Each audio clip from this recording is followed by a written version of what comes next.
কলকাতাতে এবার শীতটা বেশ জাঁকিয়েই পড়েছে, আর তার সাথে চলছে খাইবার সেল, মানে দমদম খাইবার সেল। ওটা আমার বাড়ির না একদম কাছে। তো একদিন সন্ধেবেলায় মা আর আমি বললাম চলো যাওয়া যাক। তো আমি, মা, এদিকে আমার শাশুড়ি মা আর কৃষ্ণা পিসি, আমরা 4জন মিলে যাচ্ছি। আর তোমাদেরকে বলা হয়নি কখনো, আমার শ্বশুরমশাই উনি হলেন মিউজিশিয়ান।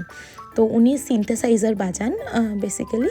তো ওনার প্রোগ্রাম চলছিল আজকে খাদ্যমেলায়। ওনাদের টিমটাই প্রত্যেক দিন বাজিয়েছে খাদ্যমেলাতে। তো উনি কখনো, মানে আমার শ্বশুরমশাই রোজ পারেননি, কখনো অ্যাটেন্ড করেছে। তো গিয়ে যেটা সবার ফার্স্টে মারা করে থাকে, এত খাবার ছেড়ে ওনারা চা বা কফি খান। তো সেটা খাওয়া দাওয়া করে, আমি তো ওগুলো খাই না, আমি গেলাম পিঠের সেকশানে। তো সেখান থেকে ওই দুধ পুলি আর তার সাথে হচ্ছে এক ধরনের ভাপা পিঠে পাওয়া যায়, এটার নামটা আমি ঠিক জানি না। এই দুটো পিঠে টেস্ট করা হলো, করে বেশ অনেকক্ষণ প্রোগ্রামটা দেখলাম। ওই যে কাকু ডান দিক থেকে 3 নম্বরে। তো যাই হোক, কাকুর প্রোগ্রাম খানিকটা দেখে আমরা নিলাম হচ্ছে গরম গরম কড়াইশুঁটির কচুরি আর তার সাথে আলুর দম।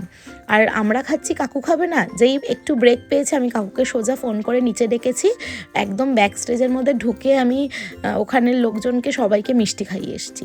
তো যাই হোক, এবার মেলাটা খাওয়া দাওয়া কমপ্লিট হলো, আর বাইরের দিকে বসেছিল যদি কেউ কিছু জিনিসপত্র কেনে তার একটি স্টল। তো আমি দেখলাম অনেক কিছু, আর মা কিছু কস্টিউম জুয়েলারি দেখছিল। তো এইসব দেখে মেন যে আকর্ষণ, খাদ্যমেলা হোক বা যে কোনো মেলাই হোক, সেটা হচ্ছে এই যে মেলার যে দোকানগুলো, এখানে যে ওই একটা গজা টাইপের পাওয়া যায়। আমি তো ছোটোবেলা থেকে ওটাকে বিড়ালের লেজ বলে জানতাম। তো বিড়ালের লেজ আর একটু জিলিপি কিনলাম। কিনে এই হোমমেড বেকারিটা আমার চোখে পড়লো। তো ওরা বেশ হোমমেড নিয়ে একজন হাজব্যান্ড ওয়াইফ সেল করছিলেন। তো আমরা ওখান থেকে একটা চিজ কেক নিলাম। ব্যাস এই ছিল আজকে মেলা দর্শন।